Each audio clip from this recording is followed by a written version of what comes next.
But when you're in that situation, when you are negative for pregnancy at the doctors, even though you were coming back positive, and then they're telling you you're not miscarrying, but you might have a tubal pregnancy, but you might also not be pregnant.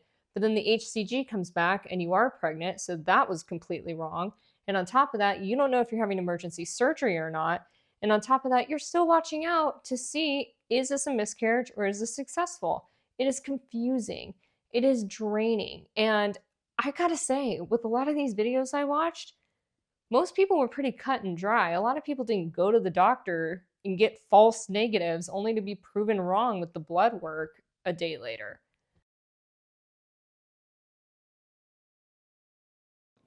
I just went through a miscarriage. It was my first pregnancy and it resulted in a miscarriage very early on. So I wanted to come on here and share that story because so many of these videos helped me through it. We're going to kind of start at the beginning. I'm not going to go through how I told my husband I was pregnant or anything because it doesn't really matter anymore because I'm no longer pregnant. But I do want to hopefully share this story in it. I'm hoping that it helps somebody. I have 3 sisters I can talk to who are sounding boards for me. So my support group is very strong. But I do know that there's a lot of people in this situation that don't want to share it, that are waiting till that 12-week mark, and then they go through a miscarriage, usually just with their partner, spouse, significant other, whoever it may be, and they feel very alone. And they lean into platforms like YouTube, Instagram, and really social media as a whole to cope with that and to kind of feel normal with different symptoms that took place. It's been a couple weeks for me, which is why I can speak a little bit more lighthearted. But I will say, when I was going through it, it was hard for me. And I'm somebody that doesn't really, I'm not super emotional as a whole. So how much emotion was attached to this, even though my loss was pretty much at exactly about 5 weeks, 3 days, but it was at that 5-week mark that I started to have those experiences. So my suspicion is chemical pregnancy, but because of where I was in this whole process and because it was over a holiday, I actually still haven't gone to see a doctor yet. I have an appointment coming up. It's not officially confirmed as a chemical pregnancy, but given the timing and how early on it took place, that's just what I'm thinking it is. So we're going to go with a tentative categorization.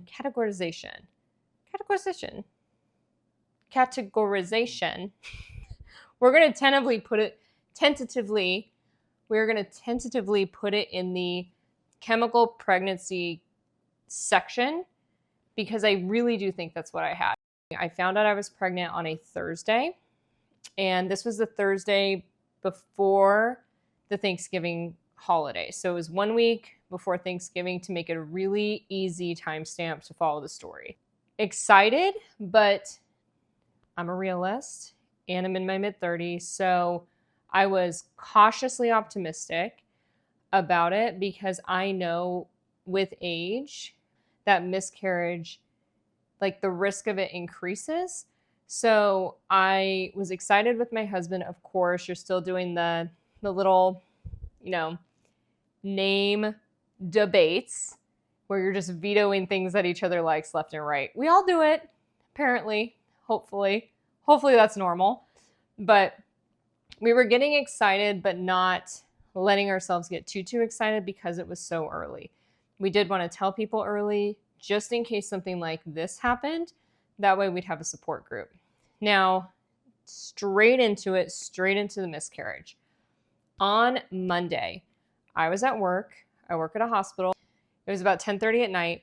I was finishing up a patient with my partner, and all of a sudden, I felt a sharp shooting pain on my left-hand side. It caught me off guard. It really did scare me because when you're pregnant for the first time, you don't know what's normal. You don't know what's going on. And so any ache and pain and symptom, you're going to be hyper aware. And if you're anything like me, you're going to worry. So I felt that pain, and then it was okay. And then I felt it again. And I just kind of buckled over. I kind of went into a right angle. It was like a stabbing pain on my left side, down by my ovary.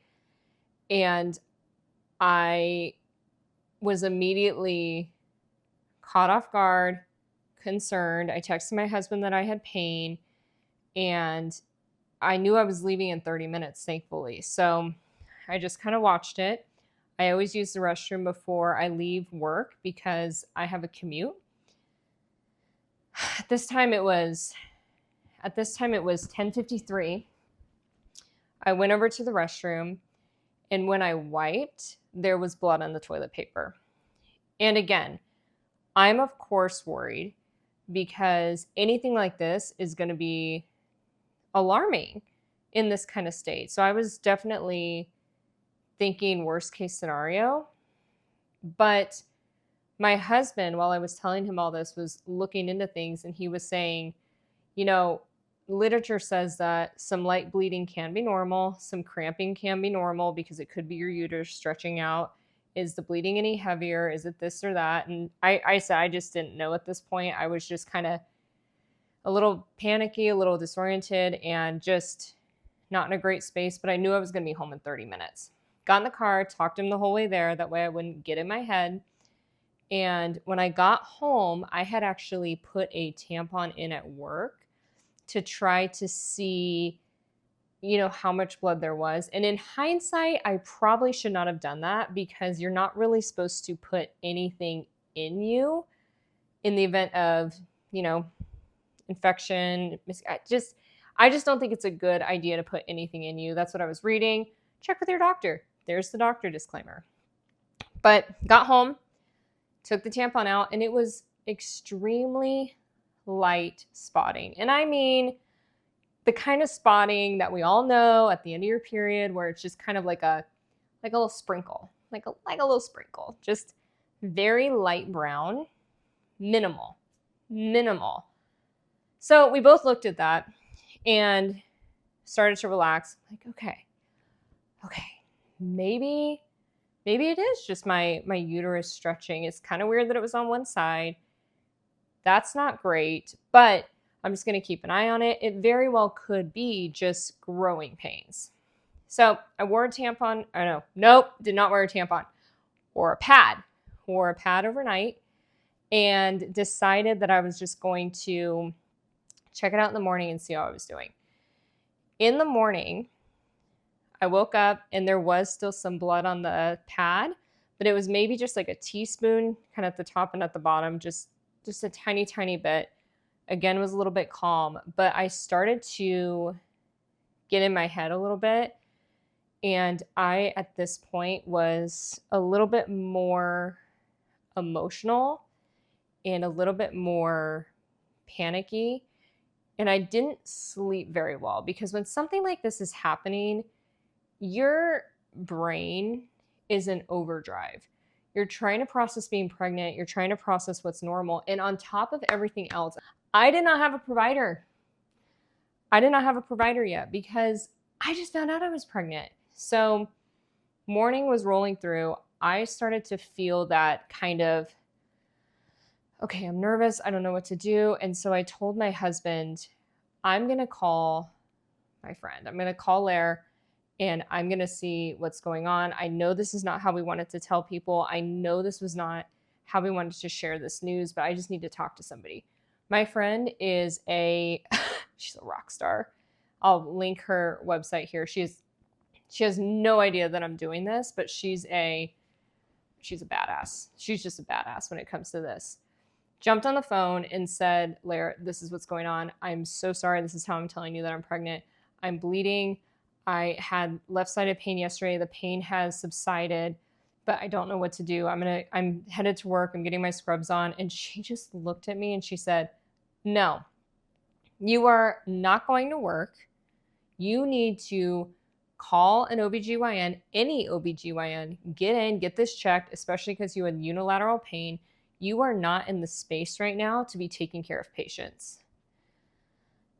The fact that my friend had to explain this to me in itself is kind of embarrassing because we as females, man, actually humans in general, but I would say females, women in general, we tend to want to take care of everyone else before ourselves. And this is a perfect example. I don't know what's happening with my body. I'm confused. I'm emotionally not okay. And I'm still getting my work outfit on to go take care of other people. So I learned my lesson and I stayed home. Started calling doctors, but at this time it was the Tuesday before Thanksgiving. So a lot of doctors were out of town. A lot of people couldn't take new patients. And I was really trying to jam myself in at the worst possible time. Because if the holidays are happening, people are busy. Managed to get to an office with great reviews, and they got me in at 3 p.m. I'm still decent at this time as far as emotions go. My husband's very level-headed. He doesn't think it's a miscarriage. He thinks that I'm just having normal spotting. And especially since that pain subsided, we're just kind of going, let's just go confirm it. Let's see what's going on. Let's get some answers that we're not floating in the unknown. Get to the doctor's office. I go in. I take my urine test. That way they can confirm the pregnancy. And they put me in a room. I'm in there with him. And one of the, I don't really know what the title is, but whoever comes in before the NP comes in, she took my vitals and she said, okay, so how long have you known you're pregnant? And I let her know that I took multiple pregnancy tests. I've been checking my HCG levels and that I was very sure that I was pregnant. And it was kind of something in the way that she asked it where I just thought it was a strange question. It kind of caught me off guard. I think we all know that feeling when somebody asks something, but you can pick up that there's more to it, even though they did nothing wrong. I just had a little weird feeling. So I answered her questions, and then the NP came in and asked me the same thing. How long have you known you're pregnant? And again, I can't really stress enough that I took all the tests and that I had been seeing that line darken, not extreme. It never got like extremely dark, but I'd been watching it. Like I was very sure that I was pregnant. On top of that, my period was like over a week late at this point. She comes in, asks me that question, and then she tells me, well, on our tests, you're actually coming back negative. You're not coming back pregnant at all. And so my husband and I look at each other, we're like, okay, so you're not coming back pregnant here, but everything at home has been reading pregnant the whole time. And I let her know that. And she said, okay, well, our tests are not usually wrong, but let's go ahead and get you checked out. There might be something else going on. You might have something else going on. So let's do our check. She did the ultrasound on me. She did the pelvic exam. She said she wasn't seeing anything in my sac or in my uterus. She didn't see any sac in there. But then she said that my cervix was closed. So if I am pregnant, even though she didn't think that I was, she said, you're not having a miscarriage because that cervix is currently closed. Well, like, okay, so I'm negative at the doctor's office and my cervix is closed. So we don't even know if I'm actually pregnant, even though every test has been confirming that at the house. It was a very weird space to be in. She decides that I need to get a stat ultrasound to make sure that I do not have a tubal pregnancy happening because of that unilateral pain. When that egg attaches inside one of your tubes, it could start to grow and it can be life-threatening. It can explode. It could be really bad. It's emergency surgery, basically. The good thing is the imaging center was very close by. She also ordered labs on top of that for me, one in which to confirm if I had HCG in my system or not, since the pregnancy tests at the doctor's office were not picking it up. I head over, we go into the imaging office. The lady, she was busy or something, but She basically told me that she didn't know if we could be seen today. She was very abrupt with it. And it was the first point where I really had to control my emotion, because it was that cry feeling where you can kind of feel it going through your whole body. And even though your rational brain is saying, don't cry, don't cry, don't cry, don't cry, you have so much to do, you have to get through this, as soon as that dam breaks, it's all over, you're in hysterics. So I could feel this rising when she was saying the tech can't see you today, we can't do any stat imaging today, it's not going to happen, because I at this point didn't know if I was going to need emergency surgery or not. So I'm sitting in that chair trying to get a grip and keep a hold on it. And she sees my face, and I think she can see this struggle because the tears are right here. Tears are like ready. They are ready to come out. And she kind of, I think, realized the situation and saw the paperwork again, and that it was searching for a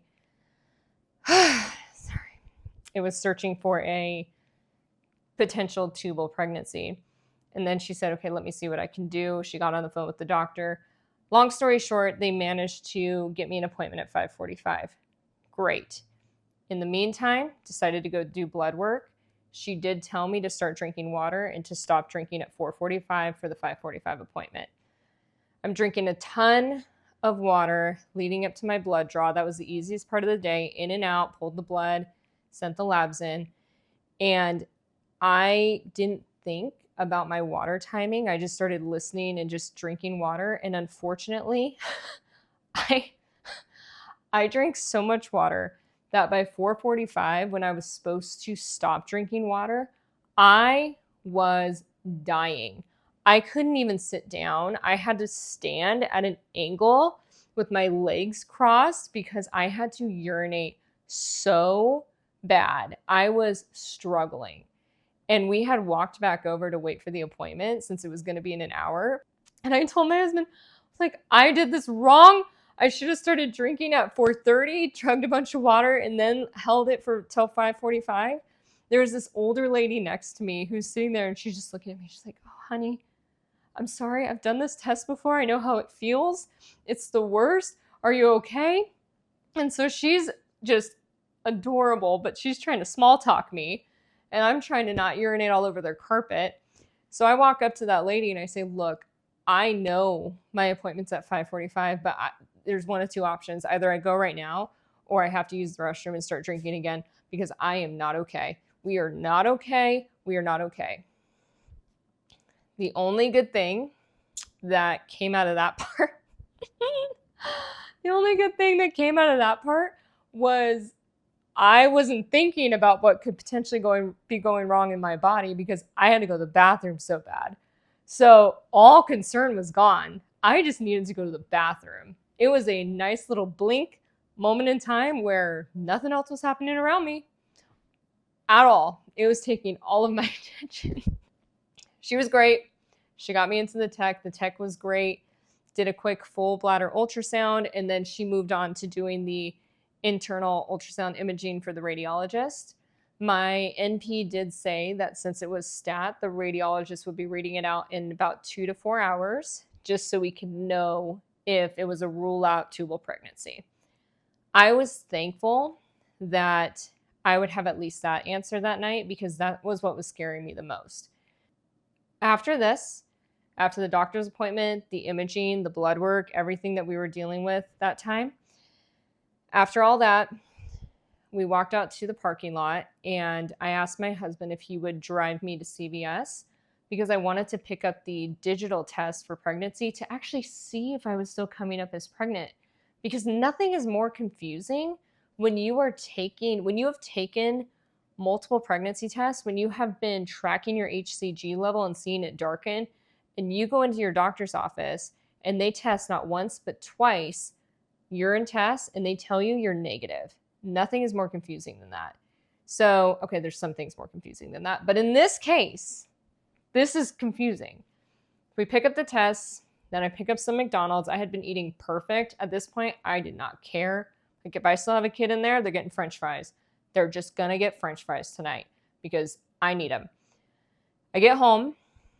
I decided to take the test right away, even though I knew my urine was going to be pretty dilute after the day that I had been having with all my extra hydrating moments. I take the test, positive, pregnant, and then lines. I took 4 tests. I took the clear blue, the first response, and I took the HCG strips. So all these tests were coming back as pregnant. Zero question at all. No, like, is that a line? Is that not a line? Aggressively pregnant. And this was hours after I went to the doctor when they told me that I was negative. It was so confusing. I showed my husband, I'm like, what is happening? And at this point, my bleeding was still spotting. It was very minimal. I just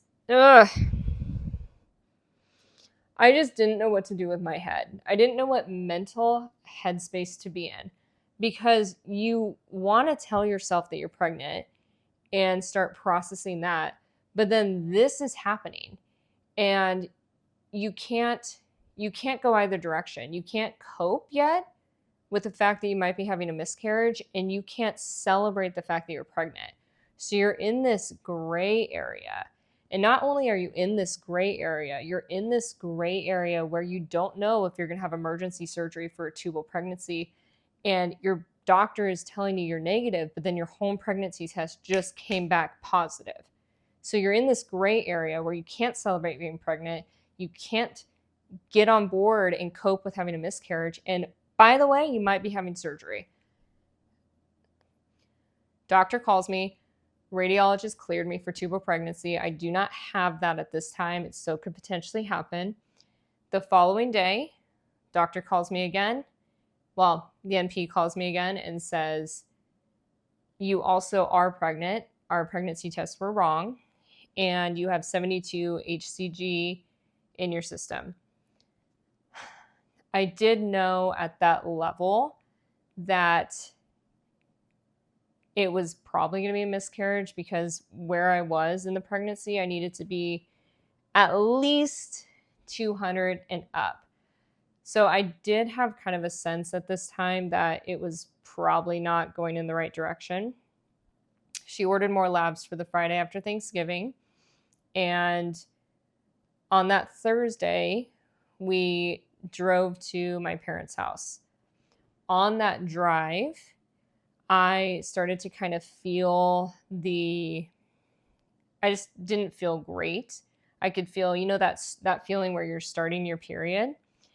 And additionally, that morning, I wiped and I saw on the toilet paper this granular black coffee ground looking discharge. Just like you like to look up things on Google, most things can give you an either or. Like, if you're spotting, you might still be pregnant. If there's cramping, you might still be pregnant. But the coffee ground discharge seemed to pretty much lean towards you're having a miscarriage.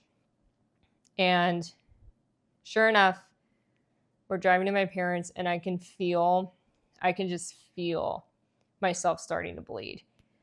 And it was coming out in chunks. I didn't have pain that first Thursday. I did talk to my mom the night before after all this happened. I called her just crying. I said, this is not how I wanted to tell you guys. This is not how I wanted this to go, but I don't know what my body's doing right now. I don't know if I'm truly in danger, or if I'm good, or if I'm having a miscarriage. I don't know what's happening. And my mom talked me through it that night. So going into Thanksgiving, my family did know what was going on. And by the time I got to the house, there was no question in my mind that I was having a miscarriage.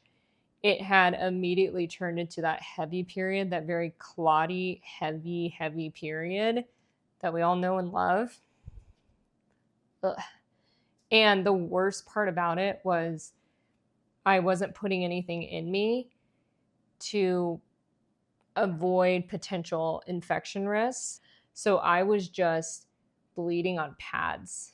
And pads, the thing about bleeding on pads is you feel everything. You feel it when you stand up, you feel it when you sit down. It's so it makes you so hyper aware of what's happening. When every second that you move even a little bit, you feel that moisture, you just are reminded that you are miscarrying. My husband was okay. I was actually relieved at this point because I knew what was happening to me, and that pain had not come back on the left side. The bleeding just got heavier. And the day after Thanksgiving, I actually started feeling a lot of pain. So it was clotty, it was heavy, it was painful. And then the emotions kicked in. I thought I was okay. I thought I was getting through this without emotion. I was in a great mood on Thanksgiving because I was so thankful that A, I knew I could get pregnant. And B, my body figured out that this pregnancy wasn't going to work for me and got rid of it very early. I wasn't 6, 8, 10, 12 weeks in. That's so hard. This is where it was a week past and it was almost like a late period. So when the emotions kicked in, it took me, oh my gosh, when the emotions kicked in, I was completely taken off guard because I felt like I was out of the woods because I had my answers, because it was early, because I could recover quickly from this. And I didn't have that sense of loss because it was so soon for me. And if you have a sense of loss this early, I get it. I get it, especially if you've been trying forever and then this happens to you. Oh my gosh, I'm so sorry. And I can't even imagine trying to process this. But me, this was very early in our trying to conceive process. And I had answers I needed. So when I had that huge wave of emotion hit me, I was shocked. There was one night where I was sobbing for 40 minutes straight while Brian was trying to calm me down, and I couldn't put my finger on why. I'm assuming it's just the hormones. If it was just the hormones, please share that because I'm still at a loss as to why it was so hard for me that early. I was sobbing. I felt a little bit of that depression. I wasn't depressed, but I felt that gloom, like when that gray cloud just sits on you at home. I couldn't get a break from feeling this miscarriage all the way through because it was only pads for me. And I just, it was, you're in it. You're feeling it. You're in it. You're bleeding. You're in pain. You can't run from it with a tampon and not feel it for a moment. You are just in it. And so I bled for about, until the end of spotting was 8 days. I was heavy bleeding for about 6 days. And that 7, I had like an occasional clot, but it was much lighter. By the end of all of it, though, I felt normal. I felt more myself. You can tell right now my energy is back up. I feel like I can speak on this without crying. But it was hard. And it was my first pregnancy. But when you're in that situation, when you are negative for pregnancy at the doctors, even though you were coming back positive, and then they're telling you you're not miscarrying, but you might have a tubal pregnancy, but you might also not be pregnant. But then the HCG comes back and you are pregnant. So that was completely wrong. And on top of that, you don't know if you're having emergency surgery or not. And on top of that, you're still watching out to see, is this a miscarriage or is this successful? It is confusing. It is draining. And I gotta say, with a lot of these videos I watched, most people were pretty cut and dry. A lot of people didn't go to the doctor and get false negatives only to be proven wrong with the blood work a day later. It was a lot. So now, currently, doing great, taking care of myself. I take prenatals every day, I take vitamins, and we're not really gonna take time off. We're just gonna roll in and we're just gonna kind of see how we feel. Whenever it seems right to try again, we're gonna do that. But the point of this video really was to speak on these symptoms, speak on this experience, and validate the amount of emotion that comes with a loss, even that early on. Because it was early. It was so early. And for someone like me that is logical, I'm a realist. And for it to hit me like a bus, I am just so sorry if you're going through this. And what I recommend is, even though you didn't want to tell family and friends, just do it. Just do it. Just get a group around you to just protect you and hold you and just be cozy with you and let yourself feel all the way through it, because it's a lot. It's a lot to go through. I'm hoping that this helps somebody, because, girl, it's not your fault. It is so common. And the more that we talk about this kind of thing and just get rid of its taboo nature, the better off we're going to be. That's my story. I wanted to share it. We're doing great now. It's a journey. But I am thankful. I am so thankful on the positive side that it answered. I'm thankful that it was not dangerous, that it was early, and that I know I'm healthy enough to get pregnant. Those are the silver linings at the top. And if you want to see more like this, I'm going to be sharing more. So subscribe at the bottom, and I will see you later.